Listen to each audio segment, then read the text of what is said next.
pays, j'ai quitté ma maison, ma vie, ma triste vie se traîne sans raison.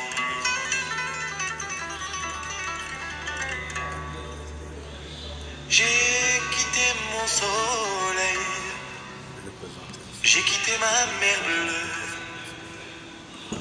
leurs souvenirs se réveillent.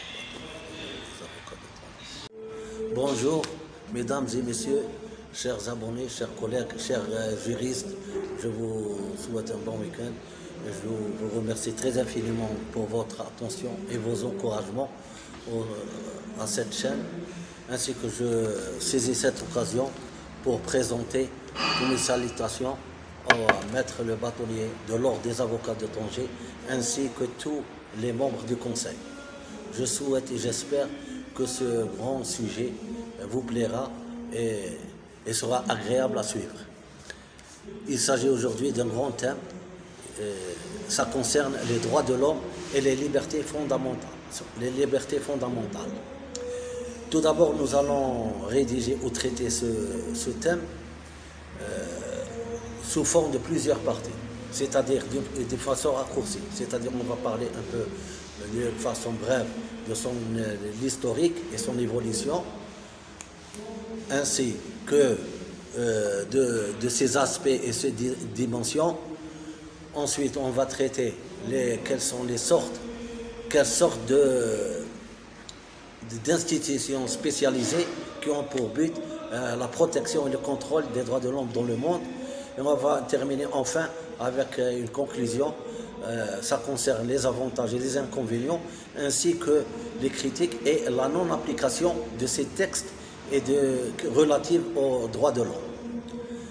Premièrement, sur le plan de l'historique, on doit dégager la distinction entre l'histoire ancienne et l'histoire moderne. En ce qui concerne l'histoire ancienne, elle est passée par plusieurs étapes, c'est-à-dire par plusieurs civilisations.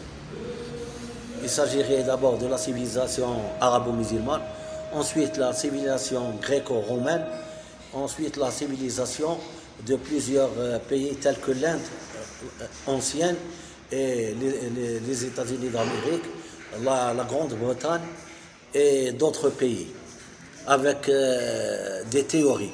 Par exemple, en Amérique du Nord, on trouve la théorie de John Locke, qui est le précurseur des textes concernant les droits de l'homme. Ensuite, on trouve par exemple en Inde la marche du célèbre militant qui est Gandhi. C'était l'apogée de quelques droits qui s'avéraient indispensables pour la citoyenneté des États.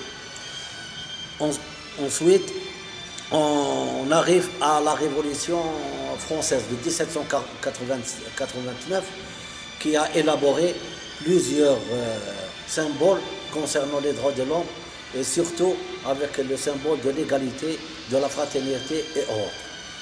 Donc, après plusieurs étapes de la civilisation historique ancienne et pro-moderne, on trouve qu'il s'agirait de la découverte de quelques droits ou symboles concernant les droits et les activités de la citoyenneté. Alors, la question qui se pose, mais quelle est la réalité de ce texte ou le début réel de la concrétisation des droits de l'homme en tant que sur le plan de la législation internationale et locale. Donc on arrive à la Première et la Seconde Guerre mondiale. Et plus précisément, après la Seconde Guerre mondiale, c'est-à-dire après 1945, et plus précisément en date de 1948, c'était la première apogée de la création des textes concernant les droits de l'homme et les libertés fondamentales. En 1946, l'Assemblée générale des Nations unies a adopté un texte qui a un caractère universel. Et ce n'est qu'en 1948 que l'Assemblée générale a adopté d'une façon officielle, par le vote de plusieurs États membres, en date du 10 décembre 1948, la Charte universelle des droits de l'homme et des libertés fondamentales. Et depuis cette date, on a vu une grande évolution avec la science de tous les aspects des droits de l'homme, que ce soit sur le plan politique ou le plan social. Et donc, on peut dire qu'historiquement, il y avait deux phases, la phase ancienne et la phase moderne. Mais après la Seconde Guerre mondiale, en 1948, le grand texte qui a un caractère universel a été adopté par l'Assemblée générale des Nations unies. Et depuis cette date, l'évolution des droits de l'homme sur le plan local et international a vu un grand épanouissement et un grand développement, que ce soit sur le plan législatif ou sur le plan de la géopolitique. Donc, on peut dire que les droits de l'homme datent depuis longtemps, mais elle a été concrétisée après la Seconde. Donc, on peut dire que les droits de l'homme constituent ou peut-être l'un des principes fondamentaux de l'histoire de l'humanité. De ce fait, ils font partie intégrante du droit international. Et on voit à présent comment le droit il y a les orientations du droit international. Quelquefois on trouve des violations et d'une part, d'autre part, on trouve la conformité du droit international dans la réalité. Donc, on peut dire que les droits de l'homme ont un caractère universel et font partie du droit international. Et ils constituent parmi les principes fondamentaux de l'histoire de l'humanité. D'autre part, on peut se poser la question, mais quels sont les caractères et les synonymes des droits des droits de l'homme et des libertés fondamentales, plutôt. Premièrement, on peut constater que les droits de l'homme ont un aspect universel. Ensuite, il se caractérise par un aspect inaliénable. Et enfin, il a un caractère indivisible. C'est-à-dire qu'il dispose de trois catégories de caractères. Un caractère. Les droits de l'homme sont inaliénables, ils sont universels et ils sont indivisibles. C'est-à-dire que le citoyen ne peut pas perdre ses droits, la plupart de ces droits sont naturels, ainsi que les droits sont reliés entre eux-mêmes, c'est-à-dire que la perte d'un droit aboutit automatiquement à la perte de plusieurs droits qui sont liés dans un système très serré. Et enfin, l'universalité, c'est-à-dire que tous les citoyens du monde disposent des mêmes droits à égalité, quelle que soit la couleur du citoyen, quelle que soit la race, quelle que soit la partition de citoyens dans ces classes sociales, quelle que soit la discrimination raciale, etc. Donc l'universalité des droits de l'homme sont imposés par ce grand texte et par cette charte qui a été adoptée en 1948 par l'Assemblée générale qui est constituée par tous les membres, plus de 198 États du monde. D'autre part, il y a des dimensions. Ces dimensions se caractérisent par exemple sur plusieurs aspects de droit. Au début des années 60, on a créé plusieurs protocoles. Et en l'occurrence, les droits relatifs à ce qu'on appelle les droits politiques et civils. Ensuite, on trouve les droits socio-économiques et culturels, comme deuxième dimension. Et actuellement, on a découvert une troisième dimension des droits. C'est-à-dire, les droits, en priorité, ont été à caractère disposé des droits politiques et civils. Et à côté des droits politiques et civils, on trouve des droits socio-économiques et culturels. Et actuellement, on parle des droits de développement, de l'environnement, de la paix et de droits de l'autodétermination. Donc, tous ces droits, ça englobe et constitue d'une façon générale le principe des droits de l'homme dans le monde. Et chaque État qui a ratifié les traités ou les conventions, parce qu'à côté de ces aspects et ces dimensions, on trouve des institutions spécialisées qui ont pour but et mission principale le contrôle et la protection des droits de l'homme dans le monde, tels que le Conseil de sécurité, la Cour pénale internationale et le Conseil international des droits de l'homme qui a son siège à Genève.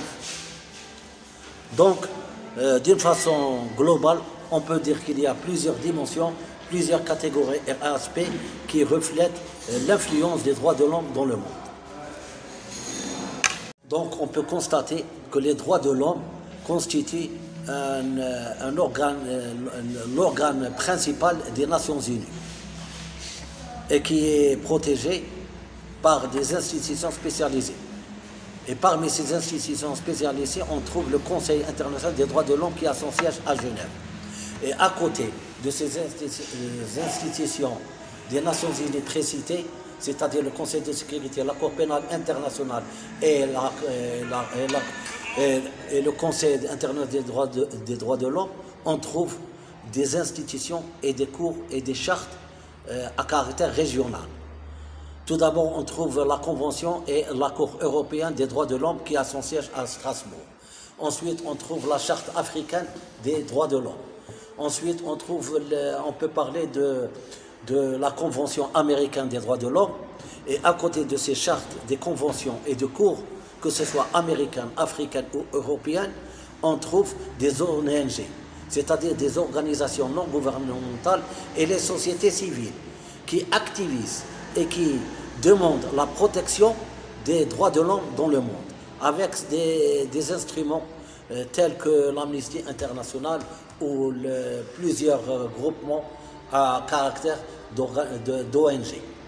Donc, on trouve que les droits de l'homme, d'une part, ils sont caractérisés par l'inaliénabilité, l'universalité et l'indivisibilité. Ensuite, il y a des droits sociaux, économiques et culturels, ainsi que des droits politiques et civils. Et à côté de ces droits, on trouve aussi le droit de développement de l'environnement, de la paix et de l'autodétermination. En bref, on peut dire que tous les États du monde qui ont ratifié les traités et les conventions relatives à la protection des droits de l'homme sont soumis à des règles et sont contraints à respecter d'une façon ou d'une autre l'ensemble des règles régissant les droits de l'homme qui ont été instaurées par la charte universelle de l'Assemblée générale, la charte universelle des Nations Unies, par l'Assemblée générale, qui constitue un organe principal pour la gestion et l'administration des relations internationales dans le monde. Donc on peut dire que les droits de l'homme constituent ou peut être l'un des principes fondamentaux de l'histoire de l'humanité. De ce fait, ils font partie intégrante du droit international. Et on voit à présent comment le droit international, il y a les orientations du droit international.